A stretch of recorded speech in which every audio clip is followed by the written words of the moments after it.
नमस्ते बच्चों, आज हम करेंगे माखनलाल चतुर्वेदी की कविता कैदी और कोकिला। माखनलाल चतुर्वेदी जो है कि अपने स्वाधीनता आंदोलन के अंदर इन्होंने अपना सक्रिय योगदान दिया है और उस समय के अंदर इन्होंने उस आंदोलन में भाग लेने के कारण कई बार इनको जो है कि जेल में भी जाना पड़ा। और इस दौरान जो है कि जेल के अंदर जो कुछ भी इन्होंने अंग्रेजी शासन का देखा भोगा उस पर जो है कि ये कविता आधारित है। उसके अंदर जो जो चीज़ें इन्होंने महसूस की उसका जो है कि इस कविता के अंदर उन्होंने इसको रूप दिया है, कविता के रूप में इसको बताया है कि अंग्रेज जो है कि किस प्रकार से जो है कि उन पर कड़े प्रहार करते थे, किस प्रकार जो है कि उनको यातनाएं देते थे। और इसलिए जो है कि वो उनकी सारी कविताएं जो है कि देश प्रेम की भावना से ओतप्रोत हैं। इसीलिए उनको जो है कि एक उपनाम दिया गया है कि एक भारतीय आत्मा। अब हम उनकी कविता पढ़ेंगे कैदी और कोकिला, जिसमें जो है कि कोकिला के माध्यम से वो ये पूछ रहे हैं कि कोयल क्या बोल रही हो, क्या कर रही हो। तो वो अलग अलग बता रहे हैं कि कोयल जो है कि वो उस जेल के अंदर जो क्रांतिकारी हैं उनको देख देख के रो रही है। तो वो अलग अलग माध्यम से सवाल पूछते हैं कि तुम क्यों रो रही हो, तुमने ऐसा क्या देखा, क्या किया जिस कारण जो है कि तुम आधी रात को रो रही हो। देखो उसमें कहता है कवि, क्या गाती हो, क्यों रह जाती हो, कोकिल बोलो तो, क्या लाती हो, संदेशा किसका है, कोकिल बोलो तो कवि इसमें कहता है कि कोयल तुम क्या गा रही हो, कि कोयल जो है कि आधी रात के अंदर गा रही है। तो वो पूछ रहा है उससे कि कोयल तुम क्या गा रही हो और क्यों रह जाती हो। रह जाती हो का मतलब जैसे गाते हुए बीच में फिर रुक जाती है, फिर थोड़ा सा गाती है, फिर रुक जाती है। तो वो कह रहा है कि ऐसा क्यों हो रहा है कि तुम रह के रुक के गा रही हो, ऐसा तुमने क्या देखा, तुम किसका संदेशा लाई हो, भी हमारे लिए तुम किसी का संदेश लाई हो जो हमें आप कुछ बताना चाह रही हो, बोलो तो सही तुम कहना क्या चाहती हो। फिर कहती है, कवि कहता है कि ऊंची काली दीवारों के घेरे में, जैसे कवि जो है कि जेल के अंदर है तो जेल के अब वर्णन कर रहा है कि जेल की दीवारें कैसी होती हैं, ऊंची ऊंची होती हैं। तो इसलिए कवि कहता है कि ऊंची काली दीवारों के घेरे में, डाकू चोरों बटमारों के डेरे में। भी जेल के अंदर अक्सर किसको पकड़ा जाता है, जो डाकू होते हैं, चोर होते हैं, लुटेरे होते हैं। बटमारों यानी कि लुटेरे, तो लुटेरे होते हैं तो हमेशा जेल के अंदर वो लोग ज्यादा होते हैं। तो वो कहता है कि जेल के अंदर जो दीवारें हैं वो भी ऊंची ऊंची हैं और उसके अंदर डाकू चोर और लुटेरे हैं। जीने को देते नहीं पेट भर खाना, मरने भी देते नहीं तड़प रह जाना। अब अंग्रेज लोग क्या करते हैं उन क्रांतिकारियों के साथ, उन कैदियों के साथ, वो कहते हैं कि वो न तो हमें पेट भर के खाना देते हैं और न ही हमें जो है कि मरने देते हैं, भी थोड़ा थोड़ा देते हैं जिससे कि हम मरे भी ना और हम अच्छी तरह से जी भी ना पाए। जीवन पर अब दिन रात कड़ा पहरा है, शासन है या दम का प्रभाव गहरा है। तो वो कह रहा है कि अब जो है कि अंग्रेज लोग दिन रात जो है कि उनकी निगरानी रखते हैं, उनका पहरा जो है कि बहुत ही अधिक कड़ा है। तो वो कहते हैं कि अब ऐसा लग रहा है कि जीवन के ऊपर दिन रात जो है कि बहुत ही कड़ा पहरा लगा हुआ है और जो है कि ऐसा लगता है कि पता नहीं ये अंग्रेजी शासन ही ऐसा है या जो दम का प्रभाव गहरा है, कि जैसे कि उस रात को क्या है, चंद्रमा नहीं है, अमावस की रात है, तो अमावस की रात को शायद अंधेरा है, इसलिए उसका प्रभाव बहुत ज्यादा है। हिमकर निराश कर चला रात भी काली, इस समय कालीमा मई जगी क्यों आली। तो वो कहता है हिमकर, हिमकर यानी कि चंद्रमा, तो चंद्रमा भी क्या है, रात के समय अब निराश करके चला गया है, यानी कि अमावस की रात है तो अमावस की रात को चंद्रमा नहीं आता। तो इसलिए वो कहता है कि वो भी अब निराश करके हमें चला गया है। और इस ऐसी अवस्था के अंदर हे कालीमा मई, तुम कोयल तुम क्यों जाग रही हो, तुम बोलती क्यों नहीं, तुम क्यों बोल रही हो। आगे फिर कभी कहता है, क्यों हुक पड़ी वेदना बोझ वाली सी, कोकिल बोलो तो। भी कोयल तुम बोलो कि तुम क्यों हुक पड़ी, हुक माने जैसे दर्द से कराहना, दर्द से चीखना, तो तुम क्यों हुक पड़ी, तुम्हें ऐसा क्या दर्द हुआ जो तुम ऐसी वेदना वाली आवाज के अंदर बोल रही हो। भी कोयल बोल रही है, चिल्ला रही है, तो उस आवाज के अंदर एक दर्द है, एक पीड़ा है। तो वो कहता है कि तुम इस दर्द के अंदर क्यों हुक रही हो, क्यों तुम्हें इतनी पीड़ा हो रही है, क्या हो गया ऐसा जो तुम इतनी परेशान हो। आगे कहता है कि क्या लूटा मृदुल वैभव की रखवाली सी, कोकिल बोलो तो वो कहता है तुम्हारा ऐसा क्या लुट गया है जिसकी तुम रक्षा कर रही थी, क्या तुम किसी खजाने की रक्षा कर रही थी और जो लुट गया है जिसके कारण तुम जो दुखी हो और इस कारण जो आधी रात को बोल रही हो। वो अलग अलग सवाल पूछता है कोयल को कि तुम क्यों परेशान हो रही हो, क्या देखा तुमने ऐसे इस कारण जो है कि मैं तुम्हें देख रहा हूं कि आधी रात को जब सारे लोग सो रहे हैं और तुम इस समय जो है कि कूक रही हो। क्या हुई बावली अर्धरात्रि को चीखी। फिर वो वापस से उसको पूछते हैं क्या तुम पागल हो गई हो, भी क्या हुई बावली, क्या तुम पागल हो गई हो, अर्धरात्रि को चीखी, जो तुम आधी रात को चीख रही हो। कोकिल बोलो तो किस दावानल की ज्वालाएं हैं दिखी, कोकिल बोलो तो। फिर वो नया कहता है दावानल माने जंगल की आग, भी क्या तुमने कोई जंगल की आग देख ली है जिसको तुम जो है कि देखकर बोल रही हो या रो रही हो, बोलो तो सही भी तुम्हारा ऐसा क्या हुआ है। जैसे वो अलग अलग कह रहा है कि क्या तुम किसी खजाने की रक्षा कर रही थी, वो लुट गया है जिसके कारण जो है कि तुम रो रही हो या बोल रही हो। फिर वो अलग अंदेशा लगाता है कि क्या तुम ऐसा क्या हुआ, कोई तुमने जंगल की आग देख ली जिसके कारण जो है कि तुम आधी रात को चीख रही हो, तुम बोल रही हो, बोलो तो सही भी तुम इतनी पीड़ा भरी आवाज के अंदर क्यों बोल रही हो। आगे कहता है क्या देख न सकती जंजीरों का गहना, हथकड़ियां क्यों ब्रिटिश राज का गहना।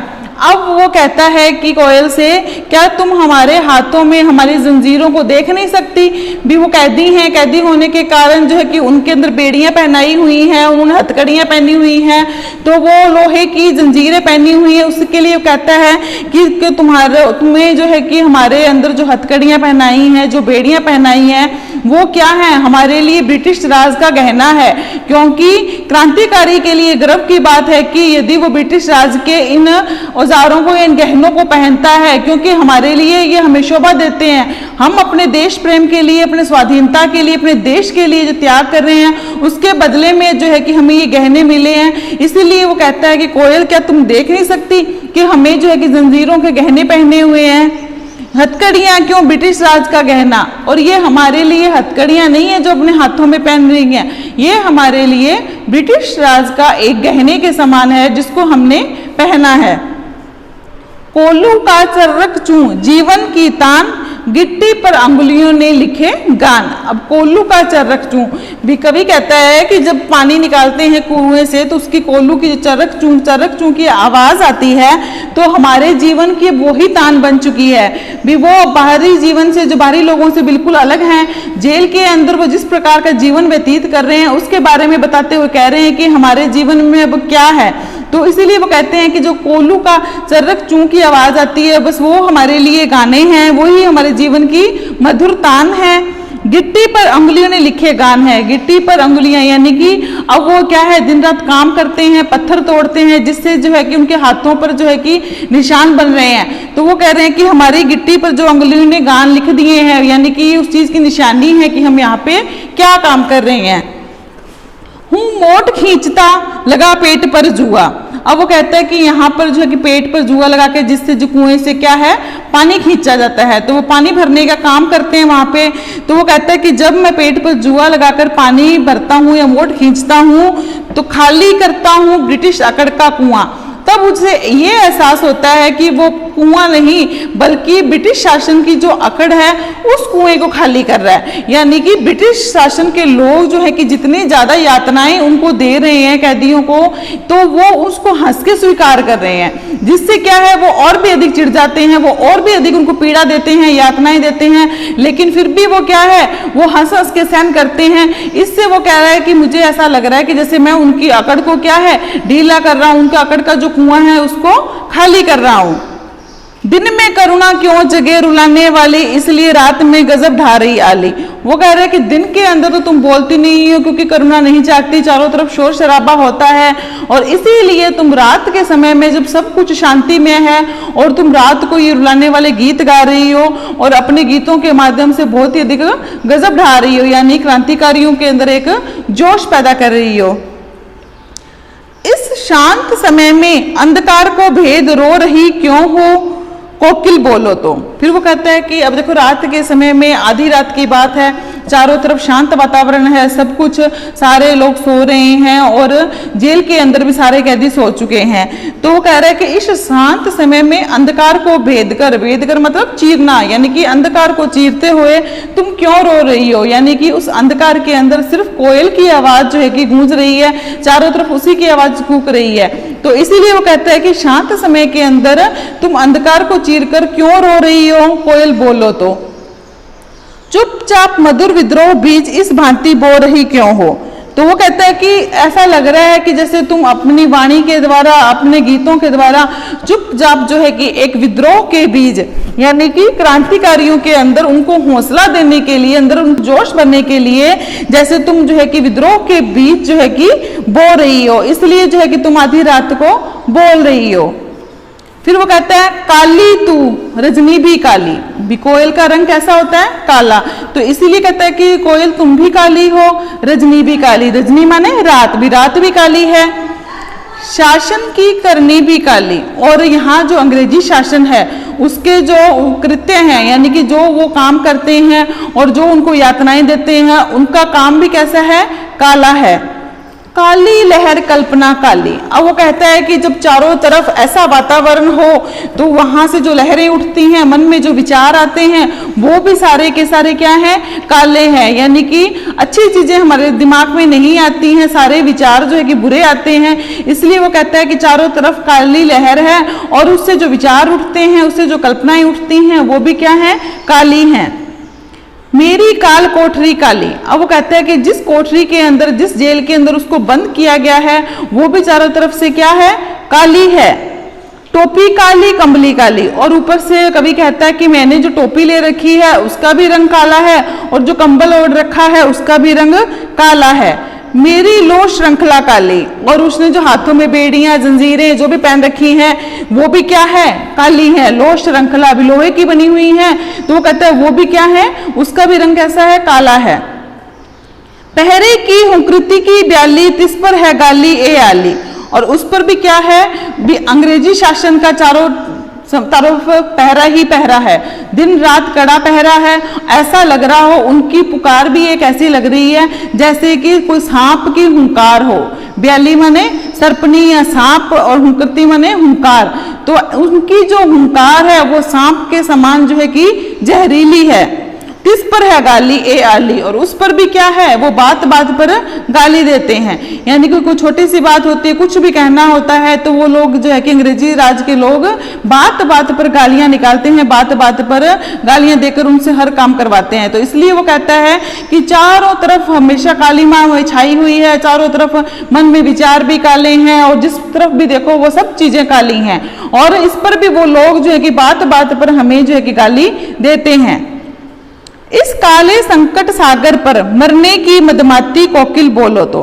फिर वो कहता है कि इस काले संकट सागर पर भी इस समय जो है कि चारों तरफ काला है, सब कुछ छाया हुआ है, और इस एक तरह से काला संकट है, और इस संकट के समय में क्या तुम अपने मरने के लिए उतावली हो रही हो, मरने को मदमाती यानी कि मरने के लिए उतावली हो रही हो, इसीलिए तुम बोल रही हो। भी इस शांत वातावरण के अंदर जब कोयल बोलेगी तो अंग्रेजी शासन का कोई व्यक्ति देख लेगा तो उसको मार देगा, तो इसीलिए कवि कह रहा है कि तुम इस काले समय में, ये काले संकट के समय में तुम क्यों रो रही हो, क्यों बोल रही हो। अपने चमकीले गीतों को क्यों कर हो तैराती कोकिल बोलो तो। अब फिर वो कहता है कि एक समय निराशा की बात करता है, एक समय आशा की बात करता है। फिर वो कहता है कि क्या तुम ऐसा सोचती हो कि हम जो है कि निराश हो चुके हैं, इसीलिए हमें एक आशा जगाने के लिए तुम जो है कि अपने गीतों को, अपने चमकीले गीतों को हमारे अंदर तरा रही हो, हमें सुना रही हो, भी शायद ऐसा कहना चाह रही हो कि तुम निराश मत हो, अभी भी जीवन आगे है, अभी भी हम बहुत कुछ कर सकते हैं। इसीलिए वो कहती है क्या तुम ये सोचकर रात को बोल रही हो। तुझे मिली हरियाली डाली, मुझे नसीब कोठरी काली। अब फिर वो क्या करता है, कोयल से अपनी तुलना करता है कवि। वो कोयल को बताता है कि तुझ में और मुझ में कितना फर्क है, इसीलिए वो कहता है कि तुझे मिली हरियाली डाली। अब वो कोयल से कहता है कि तू कहाँ बैठी है, तू कहाँ रहती है, कि तेरे लिए तो क्या है, हरियाली डाली है, भी हरी हरी डालियों के ऊपर तू बैठी है। मुझे नसीब कोठरी काली, और मेरे नसीब में क्या है, काली कोठरी है, भी मैं काली कोठरी के अंदर कैद हूं। तो इसीलिए कहता है कि तुझ में और मुझ में कितना अंतर है। तेरा नभ भर में संचार, मेरा 10 फुट का संसार। अब वो कह रहे तेरा नभ पर, यानी कि पूरे आसमान के अंदर। तो तेरा क्या है, तुम पूरे आसमान के अंदर विचरण करती हो, खुला आसमान तुम्हारे लिए है, तो तुम हर जगह घूम सकती हो। और मेरा क्या है, 10 फुट का संसार, यानी कि जिस वो काल कोठरी में बैठा है वो 10 फुट की है, तो वो कहता है कि मेरा तो यही संसार है मेरे लिए 10 फुट का, और तुम पूरे आसमान के अंदर जो है कि घूम सकती हो। तेरे गीत कहावे वाह, रोना भी है मुझे गुना। अब वो कहता है जब तुम गीत गाती हो, कोयल बोलती है, तो सारे लोग वाह वाही करते हैं कि कोयल बहुत ही सुंदर गा रही है, बहुत ही अच्छा बोल रही है। और लेकिन इस जेल के अंदर कैदी जो है कि वो सारे अगर रोते भी हैं तो उनके लिए वो भी एक गुनाह के समान है। भी अंग्रेजी शासन के लोग जो है कि उनके रोने पर भी उनको जो है कि मारते हैं, अलग अलग पीड़ाएं देते हैं, यातनाएं देते हैं। तो वो कहते हैं कि तुझ में और मुझ में कितना अंतर है, देख तू, तुझे हरियाली डाली मिली और मैं क्या हूँ, एक काल कोठरी के अंदर बंद हूँ। और क्या है कि तुझे जो है कि तू गीत गाती है, सारे लोग वाह वाह करते हैं, और जो मैं गाता हूं या मैं रोता भी हूं तो वो मेरे लिए बहुत बड़ा गुनाह बन जाता है। देख विषमता तेरी मेरी, बजा रही तिस पर रण भेरी। अब तो वो कहता है कि देख विषमता तेरी मेरी, विषमता यानी कि असमानता, भी तुझ में और मुझ में कितनी असमानता है, तू खुद ही देख ले। और फिर भी तुम क्या है, उस पर रणभेरी बजा रही हो, यानी कि युद्ध का डंका बजा रही हो। तुम ये सोचती हो कि हम युद्ध के लिए तैयार रहे, विद्रोह करने के लिए तैयार रहें। इस हुंकृति पर अपनी कृति से और कहो क्या कर दूं, कोकिल बोलो तो। भी तुम्हारी इस पुकार पर, तुम्हारे इस हुंकार पर बोलो अपनी कृति से, यानी कि अपनी रचना के द्वारा, अपने गीत के द्वारा बोलो तुम, मैं और क्या कर सकता हूं कोयल तुम बोलो तो। मोहन के व्रत पर प्राणों का आसव किसमें भर दूं, कोकिल बोलो तो। अब जैसे मोहनदास करमचंद गांधी जो कि राष्ट्रपिता हैं, तो उनके बारे में बात करता है कि उनके व्रत पर भी वो अहिंसा के मार्ग पर चलते थे, और वो कहते हैं कि उनमें जितना साहस था वैसा क्या मैं अपने गीतों द्वारा सब में भर दूं, क्या तुम ये चाहती हो, और बोलो तुम मैं क्या कर सकता हूं कोयल तुम बोलो तो। ये थी हमारी कविता कैदी और कोकिला। धन्यवाद।